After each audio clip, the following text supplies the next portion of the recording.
펭귄도 마찬가지로 그랬다 some of your 이렇게 story, like some people cross the border through Himalaya mountain, and some people like, and then you can just finalize your story, and then we will finish our interview. Yes, sure.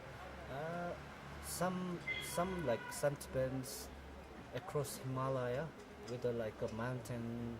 Some just came through the roadways, but the thing is that they had a lot of challenges while coming to India. That's the thing. Thank you very much. What about you?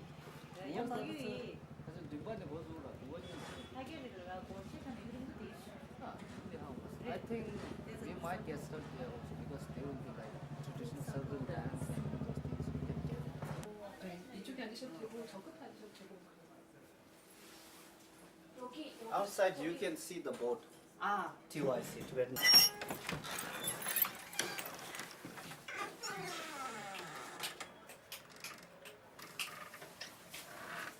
사실 난 쪽배가 난 얘기 데스티네이션 얘기가 얘기냐. 여기 맛있어 말없지. It's good over there.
National operating field, so.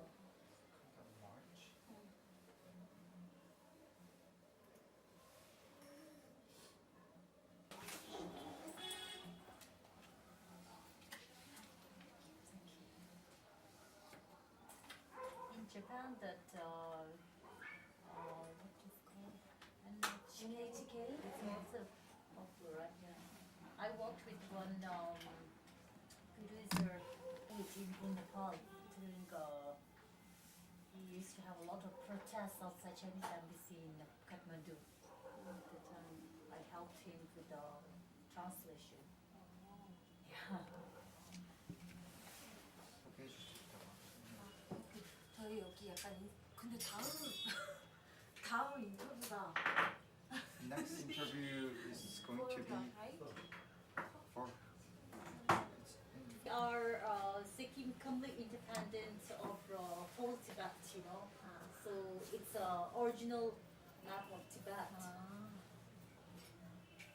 And the color green is Ichima.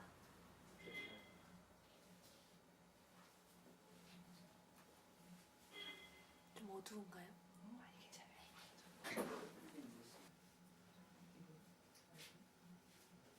Who is it? Which one? Pension Lama. Baby. Yeah, Pension Lama. 벤츠 남아. Yeah. 11 Pension Lama recognized by his organism. Georgia. We did already. This. So finally, powerful.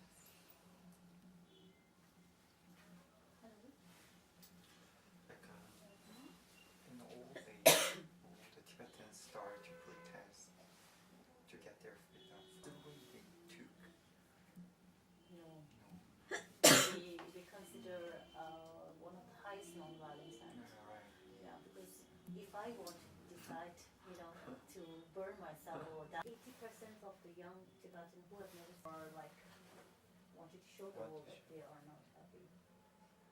Just to show and hear the They want message freedom to the world Yeah. through the mass media. The Yeah. largest Russian. And then not only the self-immolers, those who are not, fortunately not passed away, they're also put in prison, and also their family members were also taken to, prison. 아리오는 있을 것 같긴 한데. Banned Tibetan language to study. So this all a policy, to Tibetan language to go away. But this is not going to happen.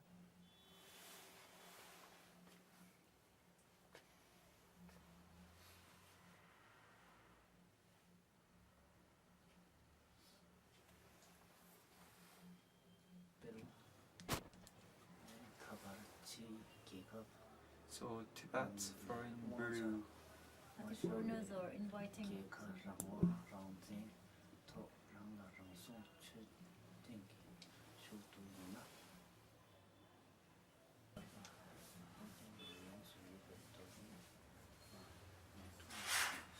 It's written more like Tibet being a separate country, having like different from that part to this part is the Tibetan area, written from Tibetan Foreign Bureau to the Mao Zedong, stating that Tibet is like we have our own place.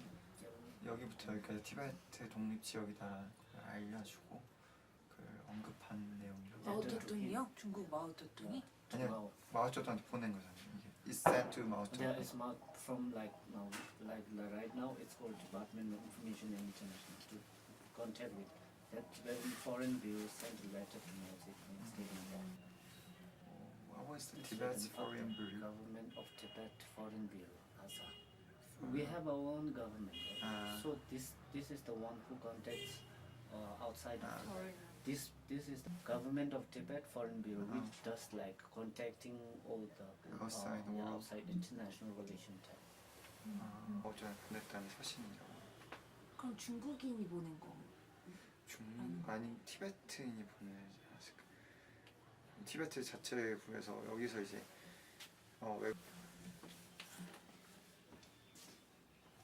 So Tibetan sent a letter. Yeah, to the stating that Tibet is going to try to indulge into like Tibetan affairs and all those things. It's written there. Even see in 1959, while his son is Escape, Times magazine, they have published that one. The Escape that rocked the rats. That's the cover of the magazine.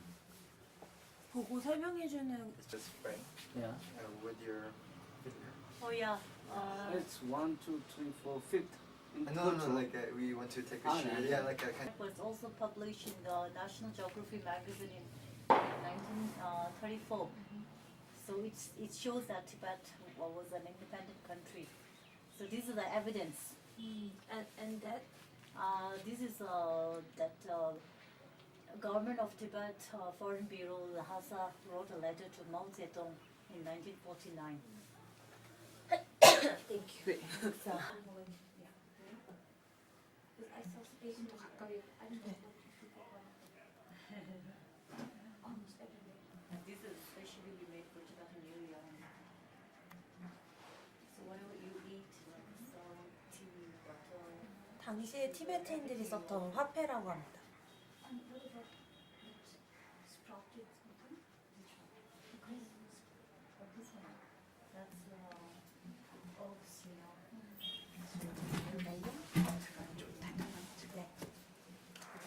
뭐 손가락으로 House people are growing it or eating it? We bought from the market, but many people also do it from home. You just have to put that thing. 이것도 화폐고 그럼 동전 이것도 쓰던 동전이고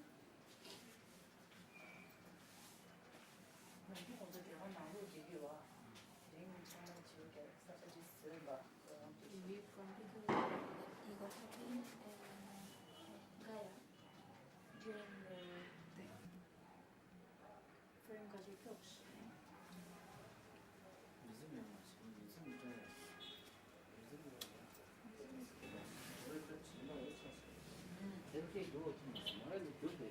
맞아. 즉시에 약불이 즉시에 그 다른 거를 즉시에 제가 좀 걸린 거를 이게 신기해 말이야.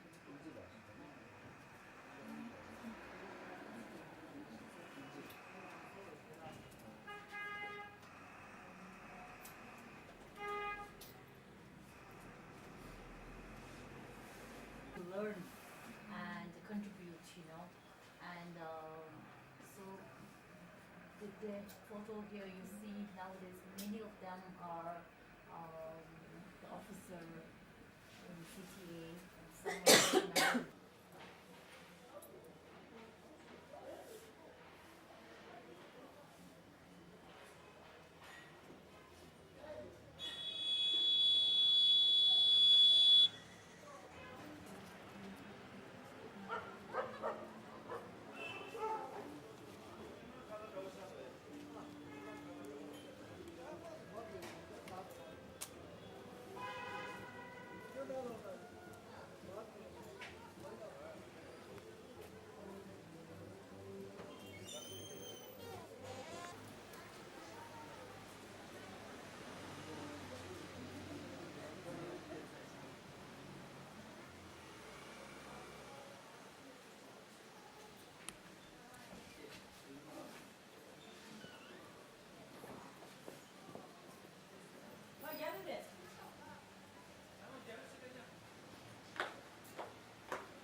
I saw like very particular place. 끝났대.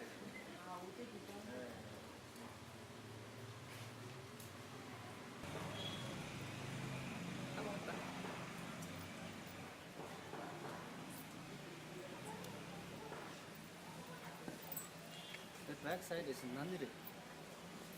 It's a nunnery. Nun. 난? Nun. It's an institution. Nunnery.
아닐까요? 네, 그렇죠. 제가 So, could you introduce yourself in short? Yep. My name is Gelson, and I was born and grew up in Tibet. And I came to India in 2004. And then I have done my whole life study here in India. I have done my primary school, secondary school, and college and master all here. And then right after that, I have joined with the Student for Free Tibet, an organization who works for basically for cause of Tibet. And and now I'm working as a campaign director of Student for Free Tibet. So that's all of me. 그래서 보통 어떤 캠페인을 하세요? So, what do you run? What kind of a campaign do you run Yeah. in the organization? So, Student for Free Tibet runs a lot of campaigns, and one of the important campaigns that we run is environmental campaigns. What we do is a Safe Tibet River campaign. So every year we do a lot of activities on this, And since we have so many organizations, the main headquarters is in New York, and then we have one branch here, that's a SFT India office, and this environmental campaign is basically initiated by the SFT India itself. It's not from the international headquarters. So that's what we focus more. And the other campaigns, like we do so many campaigns on Tibetan political release, political prisoner release, like Panchen Lama and some of other political prisoners. We do a lot of campaign to release them, try to release them. And some other campaigns, like we do Google Dragonfly. The Google company is now installing a search engine in China, which is really much like favor to the Chinese government. So it's like sends a lot of informations, and then like pretty like a search engine which is really the China needs, not the people wants. So that's why we do campaigns to stop them. So that's all things like we do, and then we have a lot of other programs in SFT.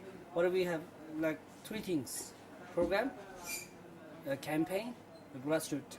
Since our organization has a lot of like chapters, so one thing is like what we do is to mobilize these young people. Like we have so many chapter students, so mobilize them and energize them, and do a lot of like activities to give them a platform to train them as a leaders. So that's things are like what we do. Right. 네, 이 소리가 지나가면은 다음 질문에 대한 답을 해주시면 되는데, 그 보통 티베트에서 하는 운동이라고 하면 우리 제일 먼저 떠올리는 게 그 약간 분신 뭐 이런 건데, 네. 예, 뭐 요새는 완전 운동의 성격이 달라진 것 같다. 그 60년 동안 그 무브먼트의 변화가 어떤 식으로 이루어진 것 같냐, 이거 물어봐요. So for the second question, when we think of the Tibetan movement, actually we heard some news from the mass media that they do. 그냥 얘기하시고 대답만 So when we think of the movement of Tibetans, we kind of think the burn themselves, or kind of an aggressive way to protest against Chinese government to get the freedom of religious and the territory of Tibetans.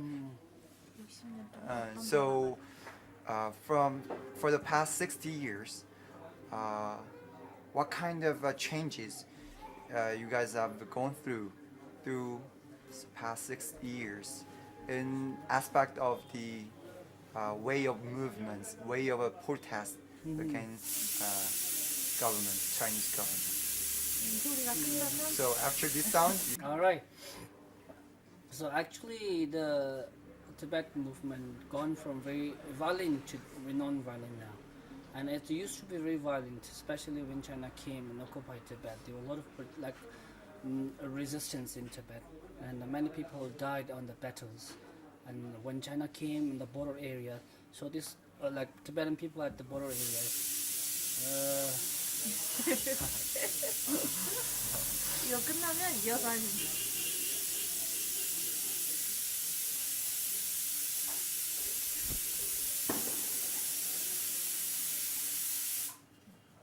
So is that okay? keep going.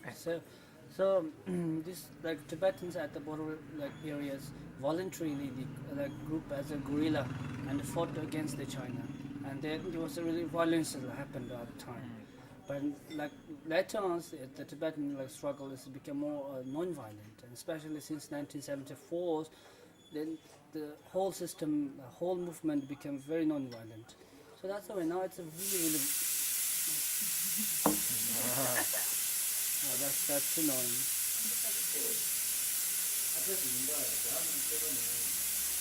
아저씨 폰 넘버요. 아저씨 폰 넘버 링크 해주시면 되겠다. 고추가 일러다 고추 넘버 되잖아.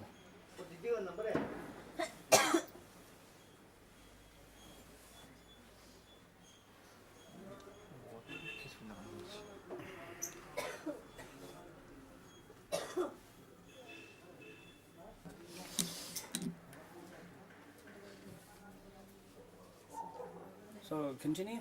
Yes. Yeah. So, so the very movement, Tibet movement, became very like soft. I should say soft and non-violent. And since the government and His Holiness the Dalai Lama encouraged more of a non-violent, like the whole movement became very non-violent. But and there were many cases like in news media, especially like Chinese news media, saying like the Tibetan struggle, the movement is very violent, and even the self-immolations are violent. I think this is really misinterpreted. The reason is that the people who burn themselves has harmed no one, actually harmed themselves, to show that discontent of someone else's system on them. So that's to me it's a really non-violent.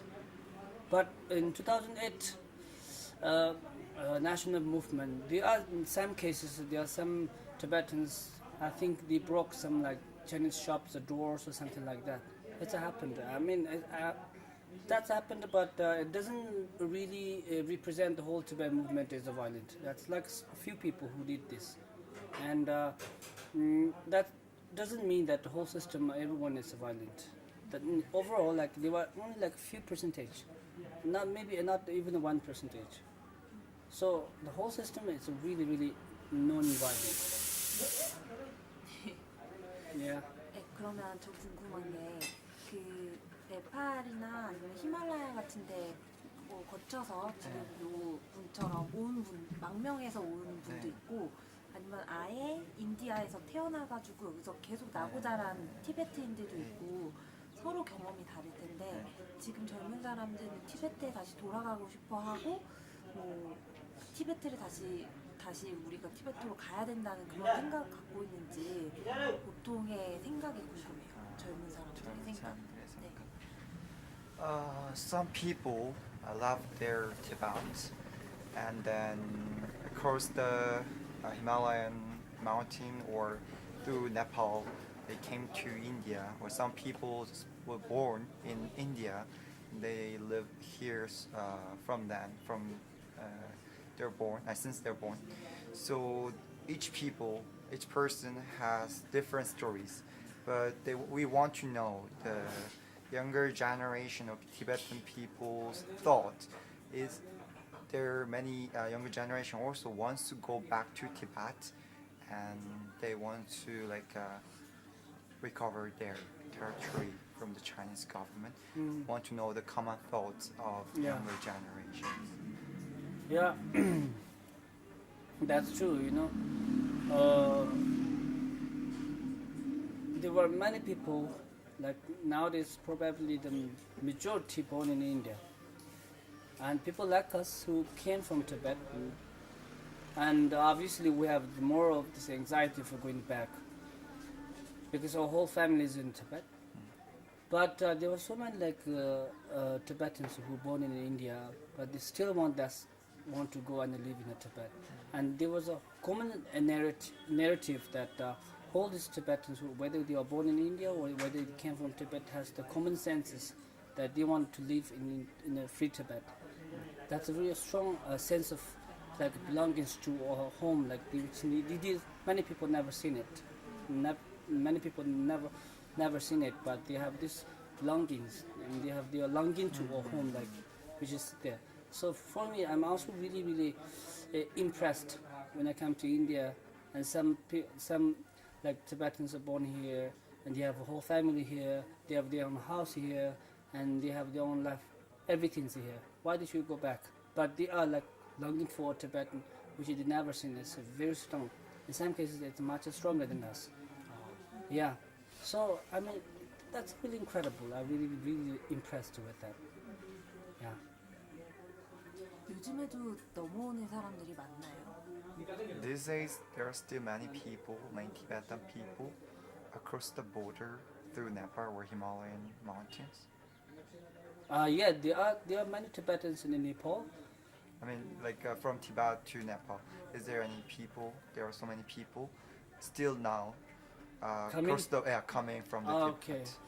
Now, as far as the Tibetans coming from Tibet, now it's becoming very less, very less. Like back in 2008 and 2007 and 2006, that area, there are huge crowd coming, escaping from Tibet to India. But nowadays, there are very less. I think in a year, probably maximum, probably 50 or like Tibetan people coming. At that time, there are like thousands of Tibetans coming. So now it's become very less, and that's a really danger to the whole Tibet community in exile. Especially for the schools, we don't have enough students, and for the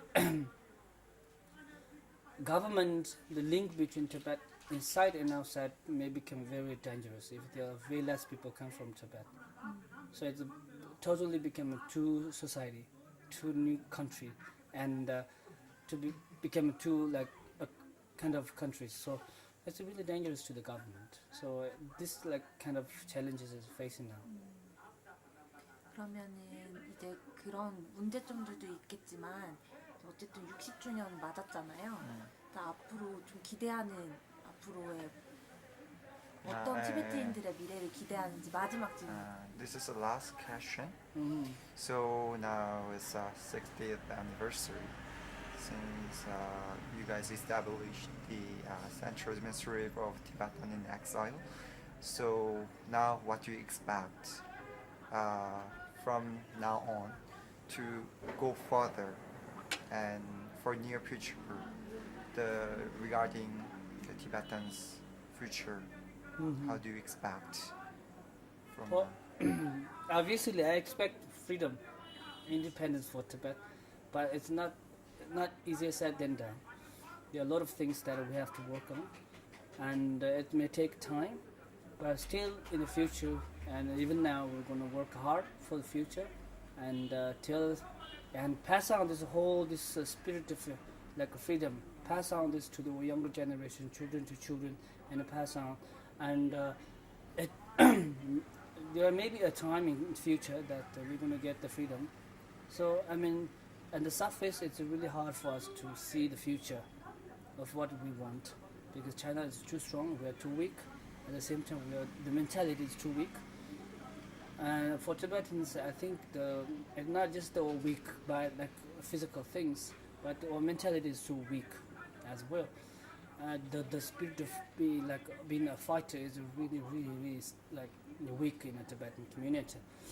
But our main role is to pass on this whole spirit of like Tibet, like the common senses of what do we call it, Tibetanness. And the future, maybe in 200 years, maybe 300 years later, we may get the freedom, and that's our legacy that what we do today. So that's what I want. Thank you so much.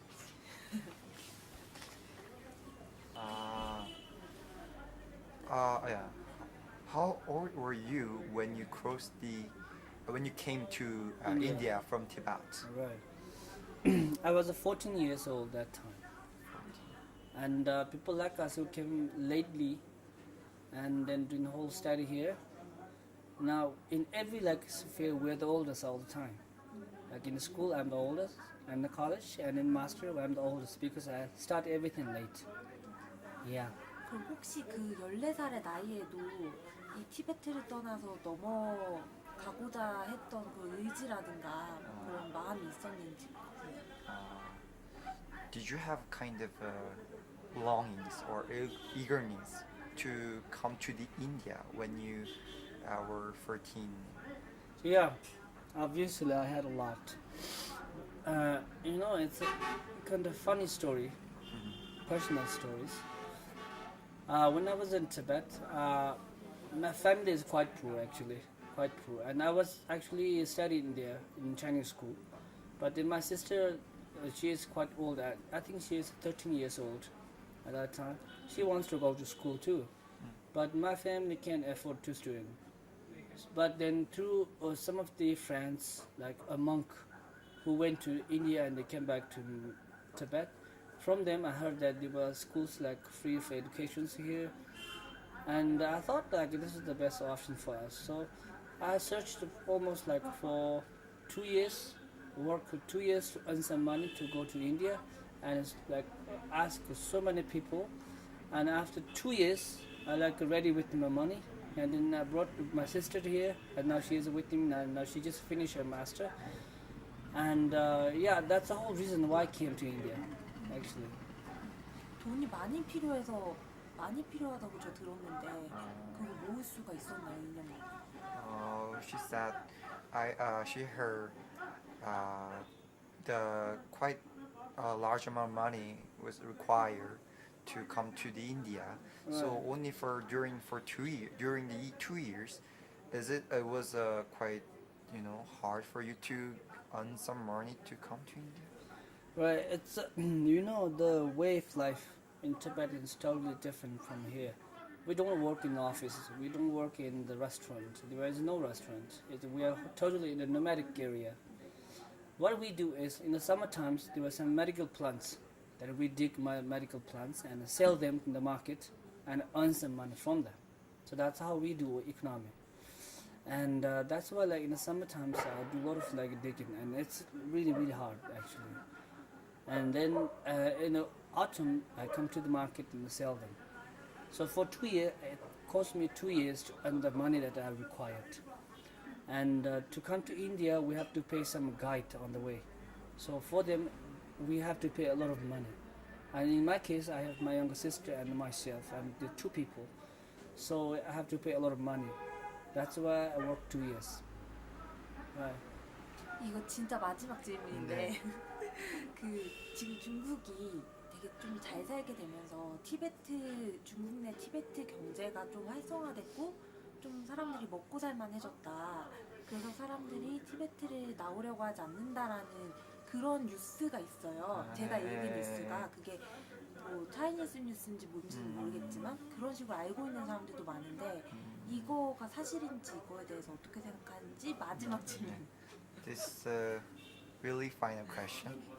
So she read some news from news articles that nowadays Chinese is one of the biggest countries and one of the kind of richest countries. So now the Tibet area in China also like kind of economically grown. So some people in Tibet can earn money much easier than before. So that's why it's one of the reasons for Tibetans not to come to India. Is it true, or if it's not true, can you tell Yeah. this story? Actually,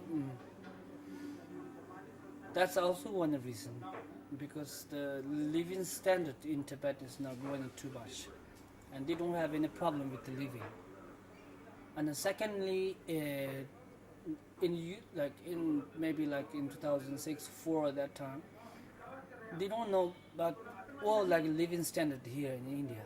They were really like anxious, excited, and curious about how we live here. But nowadays, like this technology improved, and they know everything how we do here. And especially this Tibetan who came from Tibet now, they don't see any future here. That's what I feel. Because if they came here, it's totally new environment. They don't know English, and if you don't know English, it's really hard for you to live here. And then why they came here to live such a life? So that's I think the main reason.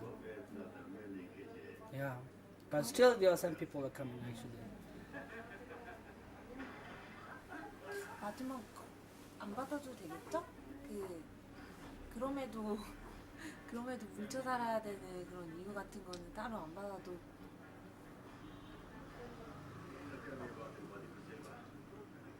그거 한 번만 그냥 인터뷰는 아니고 그럼에도 아무튼 뭉쳐야 된다고 네. 생각하는 This is not part of an interview. We just want to know about your personal opinion.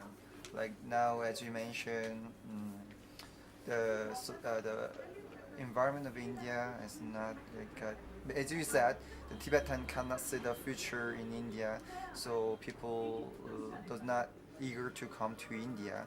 But even if this is the situation, but do you think Tibetan people still needs to live together?